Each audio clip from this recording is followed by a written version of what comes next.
I'm here with Milady Astacio at Wimauma Elementary. Thank you, Milady, for participating in this interview. It's my pleasure. And we will begin by, my first question to you is, who inspired you to pursue this profession? Well, for me, interestingly enough, it was a neighbor. When I was in college, I majored in psychology, never thought about teaching or anything that had to do with teaching.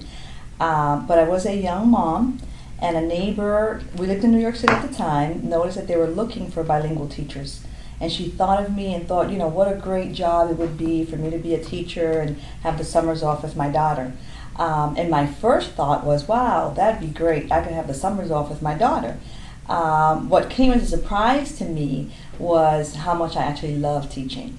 Once I was able to get in and get the job, it went so far beyond having the summers off with my daughter, but really touching children and being able to change their lives is something that just I wasn't ready for, and to this day blows me away. Does the neighbor know what vital element she was in the success of your career? No. But we'll make sure to tell her. Okay. And it's interesting, definitely, because she has no idea to what degree she's impacted my life and the decisions that I've made after that conversation with her. And ultimately all the lives that you touched. Mm-hmm.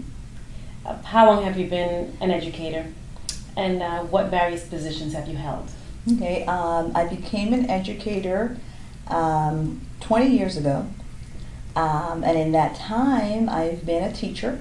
I've taught Spanish as a second language, and I taught humanities to second language learners. I was in a bilingual staff developer, so I worked again with second language learners, then an assistant principal, and today principal at Wimauma. And which was your favorite position from all the positions you've held?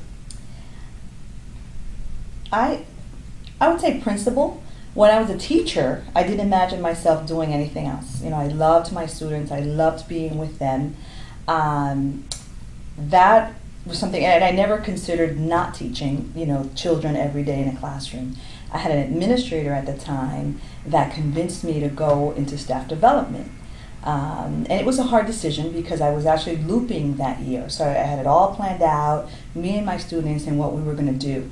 But she convinced me that I was being selfish if I stayed with that class because I was robbing the other 100 children I would be working with of the opportunity to grow and work with me. So I did that, and I loved staff development. Then again, different time in my career, a lot of school involvement, community involvement, and again, I had a mentor who encouraged me to go into administration. Loved being an AP, loved, greater impact. But as a principal, it's so much bigger. And I get a lot of gratification every single day. It's a lot of hard work that, there's no denying that, but the day-to-day ability to touch people's lives, and with every step that I've taken, the impact has become bigger. The responsibility is bigger, but the impact is also bigger, and I've been fortunate enough that it's been bigger in a very good way each time that I've transitioned. What advice would you have for a first-year teacher?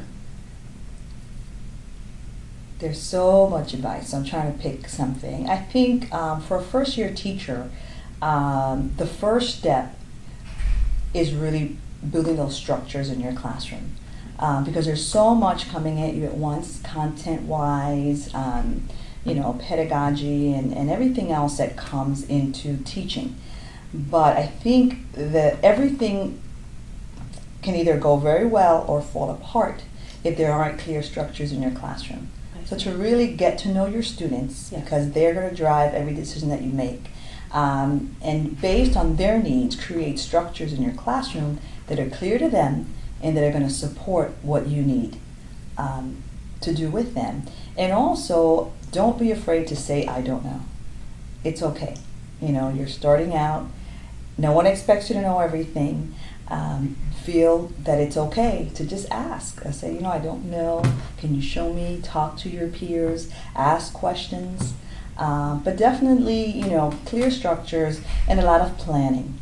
Really always be ahead of your game, and what are your intentions for this lesson? And over planning is a must, and a great vehicle to success.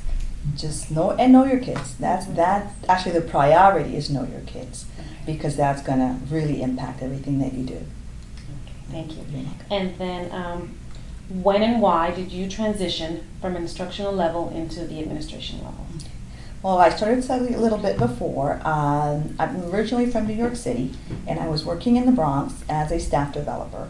At that time, I was really involved in school activities, part of the school leadership team, and just really had an opportunity to work closely with the superintendent's office, deputy superintendent, and other people.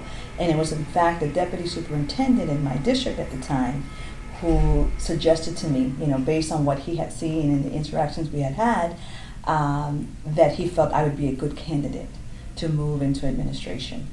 I thought about what he said, and at the time the district had a scholarship program at Bank Street College. So I applied for it and got into the program. Wonderful experience. It was part of a cohort. So that was my first experience, was really working with a group of people and moving forward as a unit.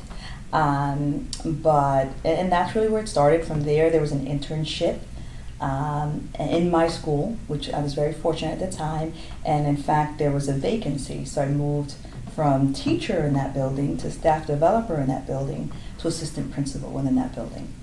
And then I moved to Florida, and I was the assistant principal here at Wimauma for the last 5 years, and this is my second year as a principal at Wimauma. So it's been interesting.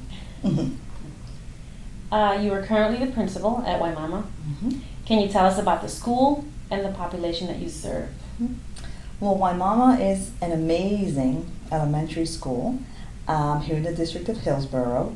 We service children, a wide variety, but a lot of our children, if we're going to group them, we have 85% second language learners.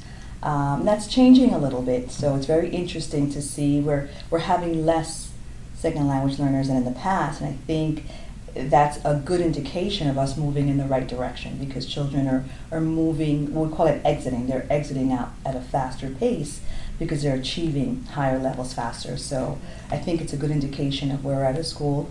We are a Renaissance school, Title I, 99% free or reduced. So we serve a community of children that come in that really need our support and our direction, love to learn, great family support. Our parents are very supportive. Ms. Astacio, you talked about the impact that you've had on your students. If you had to pick one thing that you would like to pass on to your students, what would that be? I'd have to say that's my passion for learning. I love to learn. And it's just something that I feel enriches my life. Learning is something that, for me, is exciting, it's fun. It opens my world to so many things, and I'd love for my students, right now we're a little under 500, but if I can give one thing for my students, if I can make one impact in their lives, it would be to develop that passion for learning, because I think it'll serve them, far beyond Wimauma. Because you always, in the elementary school, you work really hard, but you always worry about what happens next. What happens when they get to middle school, what happens when they get to high school. And we have practically no control over that, actually no control, but we do try to impact. But if I can impact my students and have them walk out of this building with one thing, it would be a sincere and true passion for learning, because I think that will serve them in the long run more than anything else. Well, I want to thank Ms. Astacio for opening her doors and allowing me to interview her today. Not only do I thank you for your interview and for your time, I thank you for being my sister. And I love you and I'm proud of you. Aww, you're so sweet. Love Thank you. you.